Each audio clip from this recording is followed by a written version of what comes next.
Hi friends, please subscribe to Amravati Media and press the bell icon for more latest updates. Pavan Kalyan versus Raghurama భీమవరంలో అసలేం జరిగిందంటే deputy speaker రఘురామకృష్ణంరాజుపై deputy CM Pavan Kalyan తాలూకు నాయకులు కారాలు మిరియాలు నూరుతున్నారు. భీమవరం డీఎస్పీ జయసూర్య కేంద్రంగా ఇద్దరు డిప్యూటీల మధ్య వివాదం తలెత్తింది.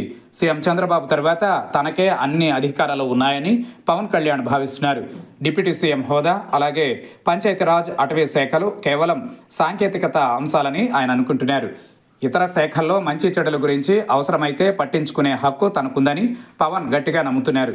అందుకే భీమవరంలో డీఎస్పీ జయసూర్య వ్యవహార శైలితో పాటు రాష్ట్ర వ్యాప్తంగా జోద గృహాలపై నివేదిక ఇవ్వాలని సంబంధిత పోలీసు ఉన్నతాధికారులకు పవన్ ఆదేశాలు ఇచ్చారు.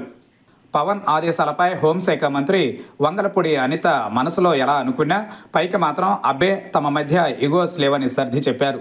అయితే డిప్యూటీ స్పీకర్ రఘురామకృష్ణంరాజు మాత్రం ఊరుకోలేదు. నవ్వుతూనే సరదాగా మాట్లాడుతూనే పవన్కు చురకలంటించారు. భీమవరం డీఎస్పీ జయసూర్య మంచి అధికారిగా సర్టిఫికెట్ ఇచ్చారు. అంతేకాదు పవన్ కళ్యాణ్ తన శాఖలతో పాటు ఇతర మంత్రిత్వ శాఖలను పట్టించుకోవడం సంతోషమని దెప్పిపొడిచారు. రఘురామ వెటకారం పవన్కు బాగా సెగ పుట్టించుంటుంది.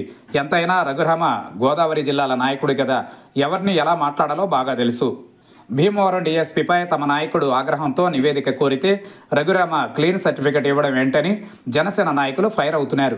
కూటమి కలిసికట్టుగా ఉండాలని పవన్ నిత్యం తమకు బోధిస్తూ ఉంటారని, కానీ రఘురామ లాంటి వారి వైఖరితో ఐక్యతకు తూట్లు పడే ప్రమాదం ఉందని జనసేన నాయకులు మండిపడుతున్నారు.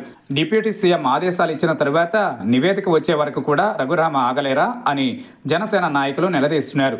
టీడీపీ అధిష్టానం రఘురామన్ నోటిని కట్టేయాలనే డిమాండ్స్ జనసేన వైపు నుంచి వస్తున్నాయి. అయితే ఇలాంటివన్నీ రఘురామ లెక్క చేసే పరిస్థితి ఉండదు. అన్నీ ఆలోచించే రఘురామ తనదైన స్టైల్లో వ్యంగ్యాస్త్రం విసిరారనే చర్చ జరుగుతోంది.